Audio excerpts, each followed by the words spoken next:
నమస్కారం. ఈరోజు కొన్ని చారిత్రక పత్రాలను పరిశీలిస్తున్నాం. అంటే 18వ శతాబ్దంలో మైసూర్ రాజ్యానికి బ్రిటిష్ ఈస్ట్ ఇండియా కంపెనీకి మధ్య పెద్ద యుద్ధాలే జరిగాయి కదా. అవును అవును ముఖ్యంగా హైదర్ అలీ, ఆ తర్వాత టిప్పు సుల్తాన్ వాళ్ల నాయకత్వంలో మైసూరు బ్రిటిష్ వాళ్లని ఎలా ఎదుర్కొంది, ఆ 4 ఆంగ్లో మైసూర్ యుద్ధాల వెనుకున్న కథ అదే మనం ఈరోజు చూడబోతున్నాం. అవును ఈ ఆధారాలు చూస్తే మైసూర్ అసలు ఒక బలమైన రాజ్యంగా ఎలా తయారైందో బాగా అర్థమవుతుంది. ముఖ్యంగా హైదర్ అలీతోనే ఇదంతా మొదలైంది. అంటే ఒక సాధారణ సైనికుడిగా మొదలుపెట్టి అవును, ఒడియార్ రాజుల దగ్గర మామూలు సైనికుడిగా చేరి తన తెలివితేటలతో సైనిక నైపుణ్యంతో అంటే దాదాపు పాలకుడి స్థాయికి ఎదిగాడు. అప్పట్లోనే ఆ అంతేకాదు, ఫ్రెంచ్ వాళ్ల సాయంతో సైన్యాన్ని ఆధునీకరించడం అది అతని ముందుచూపును చూపిస్తుంది. సరే, అంటే మైసూరు బలపడటం, మలబార్ తీరం వాళ్ల చేతిలో ఉండటం, ఫ్రెంచ్ వాళ్లతో స్నేహం ఇవన్నీ బ్రిటిష్ వాళ్లకు కొంచెం ఇబ్బంది కలిగించాయన్నమాట. వాళ్ల వ్యాపారానికి, రాజకీయాలకు. ఖచ్చితంగా అడ్డుగా మారాయి. మరి మొదటి యుద్ధానికి దారితీసిన పరిస్థితులు చూస్తే చెప్పండి. ఇక్కడ అసలు విషయమేంటంటే, బ్రిటిష్ వాళ్లు నిజాం, మరాఠాలతో కలిసి హైదర్ అలీకి వ్యతిరేకంగా ఒక కూటమి కట్టారు. ఓ కాని హైదర్ అలీ చూడండి ఎంత తెలివిగా వ్యవహరించాడో. తన దౌత్యంతో మరాఠాలను పక్కకు తప్పించాడు, నిజాంను తనవైపు తిప్పుకుని ఏకంగా ఆర్కాట్ మీద దాడి చేశాడు. అబ్బా! అంటే కేవలం యుద్ధమే కాదు, రాజనీతి కూడా వాడాడన్నమాట.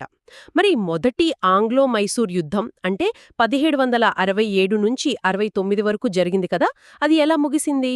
అది ఒక ఏడాదిన్నర నడిచింది, కాని ఎటూ తేలలేదు. హోరాహోరీగా జరిగిందా? హోరాహోరీగానే. అప్పుడు హైదర్ అలీ ఒక మాస్టర్ స్ట్రోక్ వేశాడు. ఎవ్వరూ ఊహించలేదు. నేరుగా మద్రాసు గేట్ల ముందు ప్రత్యక్షమయ్యాడు. మద్రాస్ దాకా వెళ్లాడా? అక్కడంతా గందరగోళం. దీంతో బ్రిటిష్ వాళ్లు భయపడిపోయి వెంటనే సంధికి దిగివచ్చారు. అదే 1769 మద్రాసు ఒప్పందం. ఆ ఒప్పందంలో ఏముంది? అంటే ముఖ్యంగా ఖైదీలను మార్చుకోవడం, గెలిచిన ప్రాంతాలను తిరిగిచ్చేయడం. ఇంకో ముఖ్యమైన విషయం, హైదర్ అలీపై ఎవరైనా దాడి చేస్తే బ్రిటిష్ వాళ్లు సాయం చేయాలి. ఇది కీలకం. కాని ఆ సాయం అందలేదనుకుంటా. ఎందుకంటే రెండో యుద్ధం 1780-44 మొదలైంది కదా. సరిగ్గా పట్టుకున్నారు. 1771లో మరాఠాలు దాడి చేసినప్పుడు ఈ ఒప్పందం ప్రకారం బ్రిటిష్ వాళ్లు సాయం చేయాలి, కాని చేయలేదు. మాట తప్పారు. ఓహో! దాంతో హైదర్ అలీకి బ్రిటిష్ వాళ్లమీద నమ్మకం పోయింది. ఫ్రెంచ్ వాళ్లవైపు మొగ్గు చూపాడు. ముఖ్యంగా ఆయుధాల కోసం మాహే అనే ఫ్రెంచ్ స్థావరం మీద ఆధారపడ్డాడు. మాహే వల్లే గొడవ మొదలైందా? అవును. మాహే హైదర్ అలీ రక్షణలో ఉంది. దాన్ని బ్రిటిష్ వాళ్లు ఆక్రమించబోవద్దంతో యుద్ధం మొదలైంది. ఈ రెండో యుద్ధంలో ఏం జరిగింది? హైదర్ అలీ పరిస్థితి ఏంటి? హైదర్ అలీ మొదట్లో బాగానే పోరాడాడు. మరాఠాలు, నిజాంలతో కలిసి ఆర్కాట్ను గెలిచాడు కూడా. కాని బ్రిటిష్ కమాండర్ సర్ ఐర్కూట్ చాలా తెలివిగా హైదర్ మిత్రులను విడదీశాడు. అంటే కూటమిని విడగొట్టాడా? అవును. దాంతో హైదర్ అలీ పోర్టోనోవో దగ్గర ఓడిపోయాడు. అయినా వెంటనే తేరుకుని మళ్లీ బ్రిటిష్ కమాండర్ బ్రైత్వైట్ను ఓడించాడు. కాని దురదృష్టవశాత్తు అదే సమయంలో డిసెంబర్ 1782లో క్యాన్సర్తో చనిపోయాడు. అయ్యో! యుద్ధ మధ్యలోనేనా? మరి ఆయన తర్వాత? ఆయన కొడుకు టిప్పు సుల్తాన్. టిప్పు సుల్తాన్ మైసూరు పులి అంటారు కదా. ఈ ఆధారాల్లో అతని గురించి ఏం దొరికింది? చాలా ఆసక్తికరంగా ఉంటుంది ఇతని కథ. నిజమే. టిప్పు సుల్తాన్ చాలా విలక్షణమైన వ్యక్తి. కేవలం యోధుడే కాదు, బాగా చదువుకున్నవాడు.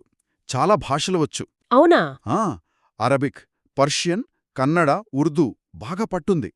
తండ్రిలాగే సైన్యాన్ని యూరోపియన్ పద్ధతిలో తీర్చిదిద్దాడు. ఫ్రెంచ్ అధికారుల సాయం తీసుకున్నా వాళ్లను అదుపులోనే పెట్టాడు. అతని ఆలోచనలు కూడా చాలా ముందున్నాయని అంటారు కదా. ఖచ్చితంగా. నావికా దళం ఉండాలని గుర్తించాడు. 1796లో బోర్డ్ ఆఫ్ అడ్మిరాల్టీ ఏర్పాటు చేసి పెద్ద పెద్ద యుద్ధనౌకలు కట్టాలని ప్లాన్ చేశాడు. అది పూర్తిగా జరగకపోయినా ఆ ఆలోచనే గొప్పది. మరి రాకెట్ టెక్నాలజీ అంటారు. అది నిజం. భారతదేశంలో రాకెట్ టెక్నాలజీకి ఆద్యుడు ఆయనే అని చెప్పాలి. దాని గురించి ఒక సైనిక మాన్యువల్ కూడా రాశాడు. భలే! ఇంకా మైసూర్లో పట్టు పరిశ్రమను ప్రవేశపెట్టింది కూడా ఆయనే. ఇంకో ఆసక్తికరమైన విషయమేంటంటే, ఫ్రెంచ్ విప్లవం స్ఫూర్తితో శ్రీరంగపట్నంలో జాకోబిన్ క్లబ్ ఏర్పాటుకు సపోర్ట్ చేసి తను కూడా సిటిజన్ టిప్పుగా సభ్యుడయ్యాడు. స్వేచ్ఛా వృక్షం కూడా నాటాడు. అద్భుతం. ప్రజాస్వామ్యవాది కూడా అనమాట. కాని ఇంత చేస్తున్నా బ్రిటిష్ వారికిది నచ్చలేదు కదా. మూడవ యుద్ధం 1792 ఎలా వచ్చింది? టిప్పు బ్రిటిష్ మిత్రరాజ్యమైన ట్రావెన్కోర్పై దాడి చేయడంతో మొదలైంది. వాళ్లు డచ్ వాళ్ల దగ్గర కొన్ని కోటలు కొనడం టిప్పుకు నచ్చలేదు. అది తన అధికారానికి సవాలుగా భావించాడు. ట్రావెన్కోర్ అంటే మిరియాలకు ప్రసిద్ధి కదా. అవును, అది బ్రిటిష్ వారికి ముఖ్యం. దాంతో వాళ్లు జోక్యం చేసుకున్నారు. టిప్పు బలపడటం ఇష్టంలేని నిజాం, మరాఠాలు మళ్లీ బ్రిటిష్తో కలిశారు. ఈసారి యుద్ధం తీవ్రంగా జరిగిందా? చాలా తీవ్రంగా. స్వయంగా గవర్నర్ జనరల్ లార్డ్ కార్న్వాలిస్ రంగంలోకి దిగి బెంగళూరును ఆక్రమించి శ్రీరంగపట్నం దాకా వచ్చాడు. టిప్పు గట్టిగానే పోరాడాడు, కాని 1792లో శ్రీరంగపట్నం ఒప్పందం చేసుకోవాల్సొచ్చింది. ఆ ఒప్పందం టిప్పుకు చాలా నష్టం కలిగించిందా? చాలా అంటే చాలా. అది చాలా అవమానకరం కూడా. మైసూరు దాదాపు సగం రాజ్యాన్ని కోల్పోయింది. ఆ భూభాగాలు బ్రిటిష్ వాళ్లకి, మరాఠాలకి, నిజాంకి వెళ్ళిపోయాయి. అంతేకాదు, ఇంకా ఉందా? 3 కోట్ల రూపాయలు యుద్ధ నష్టపరిహారం కట్టాలి. అది కట్టే వరకు తన 2 కొడుకులను బ్రిటిష్ వాళ్ల దగ్గర బందీలుగా ఉంచాలి. అయ్యో, ఇది నిజంగా పెద్ద దెబ్బ.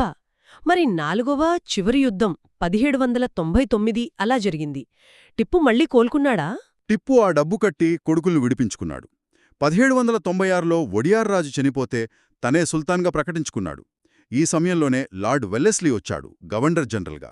వెల్లెస్లీ అంటే సైన్య సహకార ఒప్పందం గుర్తొస్తోంది. అవును, అతను పక్కా సామ్రాజ్యవాది. టిప్పు ఇంకా ఫ్రెంచ్ వాళ్లతో టచ్లో ఉన్నాడని, కుట్ర చేస్తున్నాడని నెపం పెట్టి ఆ సైన్య సహకార ఒప్పందం మీద సంతకం పెట్టమని ఒత్తిడి తెచ్చాడు. ఒక్క నిమిషం, అసలీ సైన్య సహకార ఒప్పందం అంటే ఏంటి? కొంచెం వివరిస్తారా? అది అంత ప్రమాదమా? ప్రమాదమే. ఇది వెల్లెస్లీ తెచ్చిన పద్ధతి. దీని ప్రకారం మన రాజులు వాళ్ల రాజ్యంలో బ్రిటిష్ సైన్యాన్ని పెట్టుకోవాలి, దానికి ఖర్చు భరించాలి. మన డబ్బుతో వాళ్ల సైన్యమా? అవును, దాన్ని సబ్సిడీ అనేవాళ్లు. లేదా ఆ డబ్బుకు బదులు కొంత భూభాగమిచ్చేయాలి. బ్రిటిష్ వాళ్లు ఆ రాజుకు రక్షణ ఇస్తారు, కానీ ఆ రాజు ఆస్థానంలో ఒక బ్రిటిష్ రెసిడెంట్ ఉంటాడు. రాజు బ్రిటిష్ వారి అనుమతి లేకుండా వేరే యూరోపియన్లను ఉద్యోగంలో పెట్టకూడదు, పక్క రాజులతో సొంతంగా యుద్ధాలు, సందులు చేసుకోకూడదు. అంటే పూర్తి నియంత్రణ వాళ్ల చేతుల్లోకి వెళ్ళిపోతుందన్నమాట. ఖచ్చితంగా. స్వాతంత్ర్యం పోతుంది, ఆర్థికంగా కూడా దెబ్బ. మొదటిసారి దీనిపై సంతకం చేసింది హైదరాబాద్ నిజాం. ఓ, అంటే టిప్పు దీన్ని ఒప్పుకోలేదు, తిరస్కరించాడు. దాంతో ఏప్రిల్ 1799లో 4వ యుద్ధం మొదలైంది. ఫలితం చాలా వేగంగా జరిగిపోయింది.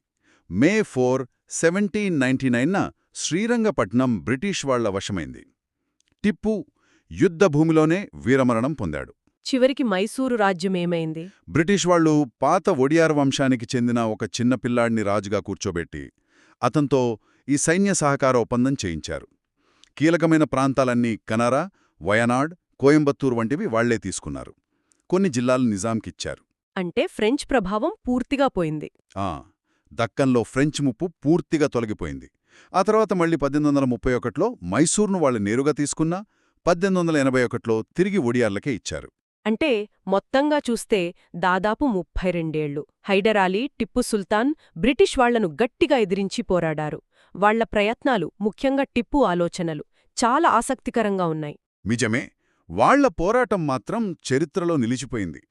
ముఖ్యంగా టిప్పు సుల్తాన్ ఆ రాకెట్లు, నావికాదళం ఆలోచనలు నిజంగా ఆ కాలానికి చాలా గొప్పవి. సరే, ఈ విశ్లేషణ ముగించే ముందు వినేవాళ్ల కోసం ఒక ప్రశ్న వదిలి వెళ్దాం. ఒకవేళ టిప్పు సుల్తాన్ నావికాదళం కాని, ఆయన మిగతా సాంకేతిక ప్రణాళికలు కాని పూర్తిగా విజయవంతమయ్యుంటే దక్షిణ భారతదేశ చరిత్ర ఇంకోలా ఉండేదేమో కదా. కేవలం ఒక వీరుడిగానే కాకుండా విజయవంతమైన ఆవిష్కర్తగా కూడా టిప్పు నిలిచిపోయేవాడేమో.